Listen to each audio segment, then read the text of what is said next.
Sir YCP పాలనలోనే Budameru ఆక్రమణలకు గురైంది. చంద్రబాబు నాయుడు కొద్దిసేపటి క్రితమే ప్రెస్ మీట్ పెట్టి ఆయన మాట్లాడిన అంశం. ప్రకాశం బ్యారేజీని ఢీ కొట్టేందుకు భారీ బోట్లను వదిలారు.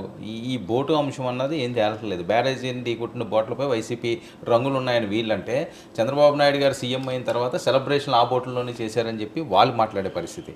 ఇంతకీ ఆ బోట్లు పైకి తీసుకురాలని చూస్తుందట. 50 టన్నులు బరువు ఉంటుందట. అది నిజంగా ఏమైనా కుట్రకోర ఉన్నదేమో అని ఒక ఆందోళన కలిగించే అంశం ఇది. అంటే జరగరాంది జరిగితే ఈ రోజు బజివాడ గురించి మాట్లాడుకోవడానికి ఏం లేదు.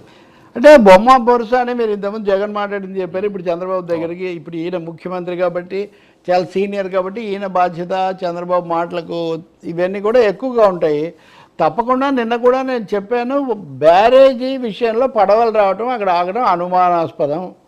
వాటి మీద విచారణ జరిపి నిజానిజాలు తేల్చాల్సిందే. ఇంక ఇందులో రెండో అభిప్రాయం ఏం లేదు. వైసీపీ వాళ్ళ అభ్యంతరం ఏంటి?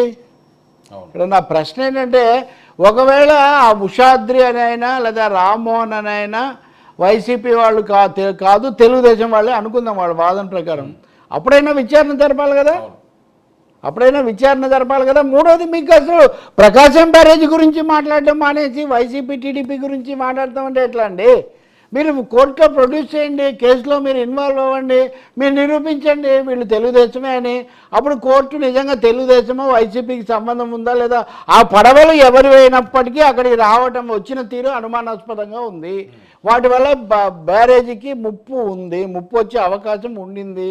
అసలు ఇంకో మాట కూడా చెప్తున్నా, ఈ అన్ని పార్టీలు మిస్ అవుతున్న విషయం, ప్రకాశం బ్యారేజీ లాంటి చారిత్రకమైన కీలకమైన మొత్తం కోస్తా జిల్లాలకు ప్రాణప్రదమైన ఒక కట్టడం గురించి ఇంత లూజ్గా మాట్లాడటమే చాలా పొరపాటు.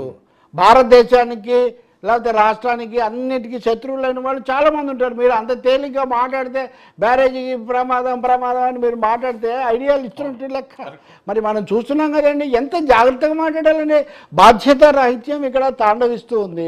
ఎంతసేపటికి టీడీపీ కోణంలో తప్ప రాష్ట్ర కోణంలో మనం చూడాల్సిన అవసరం లేదా? Let court decide. కోర్టులో నన్ను అడిగితే కోర్టు సుమోటోగా తీసుకొని బహిరంగ వివాదానికి బ్రేక్ వేసి అంతర్గతంగా చర్చించాలి. రోజు నా ప్రాజెక్టుల భద్రత గురించి, నా నాయకుల భద్రత గురించి, నా దేశం గురించి మీరు రోడ్డు మీద పడి ఇష్టం వచ్చినట్టు అంటే ఒక పడవాడు తలుచుకుంటే బ్యారేజీని పడగొట్టగలడని మీరు మెసేజ్ ఇస్తున్నారా? కరెక్ట్. ఇంకొకటి, మరి పోయినసారి వైసీపీ వాళ్ళు చేసింది ఏదో తెలుసు కదా, మరి తెలిసి కూడా ఇప్పుడు అధికార పార్టీ వాళ్ళు వీళ్ళు ఏం జాగ్రత్త తీసుకోలేదా? ఇప్పుడు కేసు వేసినటువంటి ఆఫీసర్ ఎవరో ఉన్నారు, ఆ పడవలు వచ్చే ప్రమాదం ఉందేమో, దీనికి ముందు ఏదైనా అని ఆలోచించలేదు. ఇవన్నీ చాలా ప్రశ్నలు ఉన్నాయి. వీటికి సమగ్ర విచారణతోనే, నేను అదే కదా మొన్న కూడా చెప్పాను, ఇండియన్ ఎక్స్ప్రెస్ ఎడిటోరియల్ కూడా రాసింది, let there be a probe. వరద ముప్పును ముందుగా పసిగట్టడంలో విఫలమయ్యారా? బుడమేరు వరదలకు దీనికి కారణం ఎవరు? మూడవది, పడవలకు సంబంధించింది ఎవరు? అమరావతి మీదకి మళ్ళించడానికి ప్రయత్నం జరిగిందా? అక్కడ ముప్పు ఉందా? ఇవన్నిటి మీద ఒక విచారణ జరిపి పారదర్శకంగా ప్రజలతో పంచుకోండి. ఒక 5 అంశాలు 6 అంశాలు చెప్పాను నేను. దాని బదులు ఈ రాజకీయంగా సెట్లింగ్ స్కోర్స్ రాజకీయంగా పైచేయి కక్ష తీర్చుకోవడం తప్ప విశాల దృష్టి లోపిస్తుంది. ఖచ్చితంగా ఆ ఉషాద్రనైనా రామ్మోహన్ అయినా ఇంకొక అయినా వాళ్ళు లోకేష్ అనుచరులని మీరు చెప్పేది నిజమైతే తేల్చుకోండి కోర్టులో. దాని మీద రాజకీయంగా రోజు రాయటం మీద మీకు ఆందోళన లేదా? అంటే ఆ పడవలు రావడం వల్ల ప్రమాదమే లేదని వైసీపీ భావిస్తుందా అని చెప్పమానండి. అవును. అంటే ఎంతసేపటికి డైవర్ట్ చేస్తున్నారు అని పదే అనడం ద్వారా మీరు అసలు ప్రమాదాన్ని దాటేస్తున్నారు. సో కీలకంగా ఇప్పుడు జరగాల్సింది ఏంటంటే, ఈ రాజకీయాలకు అతీతంగా ఒక క్షుణ్ణమైన ప్రొఫెషనల్ ఇన్వెస్టిగేషన్ జరగాలి. ఒక వృత్తిపరమైన నిపుణుల దర్యాప్తు దీని మీద జరగాలి. నాకు తెలిసి జలవనరుల శాఖ కానీ కేంద్ర జాతీయ స్థాయిలో వాళ్ళు ఎవరైనా దీన్ని తీసుకుంటే కూడా చాలా మంచిది. అలాగే ఓవరాల్గా కూడా 80 ఏళ్ళు 70 ఏళ్ళు దాటుతున్నాయి కాబట్టి వాటి భద్రత గురించి కూడా మనం ఒక అసెస్మెంట్ రావాల్సిన భద్రతా చర్యలు తీసుకోవాల్సిన అవసరం అన్నిటికీ అన్ని ప్రాజెక్టులు అన్నీ ఉన్నాయి.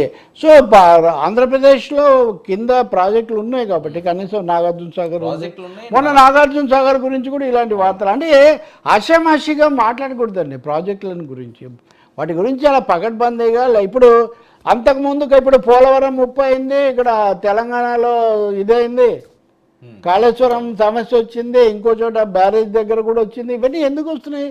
మనం ఇంకో విషయంలో గుర్తుపెట్టుకోవాలి, బీహార్లో వరుసగా 12 వంతెనలు లేచిపోయాయి. 12 మయన్మార్లో నన్ను చూసారండి, అది ఉన్న ఫలానా కూలిపోయింది. అది అసలు కాబట్టి ఈ పరిస్థితుల్లో మనం ఈ విషయాలు తేలిగ్గా మాట్లాడడం కాదు, బాధ్యతగా ఉండాలి. భద్రత ఇక్కడ ముఖ్యం. ప్రకాశం బ్యారేజ్లో ఇంకోసారి ఈ ఘటన జరగకుండా, ఇంకే పడవ ఇక్కడికి రాకుండా మీరు చెప్పండి. కొన్ని చోట్ల ఉదాహరణకు ఈ ఫ్లోటింగ్ బ్రిడ్జెస్ పెడతారు, తప్పుకునేవి పెడతారు, మీరు అలాంటివి ఏమైనా చేయాలా? లాంగ్ టర్మ్ మెజర్స్ ఏంటి, దీర్ఘకాలిక చర్యలు ఏంటి, అది ఆలోచన లేకుండా పోతుంది. కాబట్టి ఇది వెరీ సీరియస్ అఫైర్. జగన్ కూడా పడవలు ఎవరివి ఇవన్నీ మాట్లాడుతున్నారు. మీరు రోడ్డు మీదే మాట్లాడితే ఇంకా కోర్టులు వ్యవస్థలు ఎందుకండి? చంద్రబాబు గారు ఏమో ఇవి వైసీపీ అంటారు, జగన్మోహన్ రెడ్డి గారు ఏమో ఇవి టీడీపీ అంటారు. అసలు ఏమన్నా అంటే ఒక మాజీ ముఖ్యమంత్రి, ఒక ప్రస్తుత ముఖ్యమంత్రి, ఈ చర్చ ఈ స్థాయికి వస్తే ప్రజలకు ఏమైనా క్లారిటీ వస్తుంది? అసలు ఉన్నాయి ఫోటోలు, మీతో ఉన్నాయి, వాళ్ళతో ఉన్నాయి. ఇంకోటి, ఎందుకు మీ ఛానల్లో దీన్ని సమర్థిస్తూ మొదటి రోజు నేను అది కూడా చూశాను, ఇవి ఆ ఉషాద్రి అనే రామ్మోహన్ నాయుడుకి సంబంధం లేదు, ఇవి నావే అని ఆ ఉషాద్రి అని ఆయన ఒప్పుకున్నాడు అని. అంటే మొదట ఫస్ట్ స్టేజ్లో అన్నారు రామ్మోహన్ కాదు ఉషాద్రి అని, ఇప్పుడు ఉషాద్రి మావాడు కాదు ఆయన. అసలు విన్ని మీకెందుకు? అంతే కదా, పోలీసులు చూసుకుంటారు, రాజకీయంగా మా పార్టీకి ఏం సంబంధం లేదు అని చెప్పే హక్కు మీకు ఉంది. కానీ అసలు వాళ్ళ యొక్క మూలాలు ఏంటి, వాళ్ళ గురించే మాట్లాడారా? మాకు బ్యారేజ్ కావాలి, మాకు మీ పార్టీ వాళ్ళ పార్టీ కాదు సార్.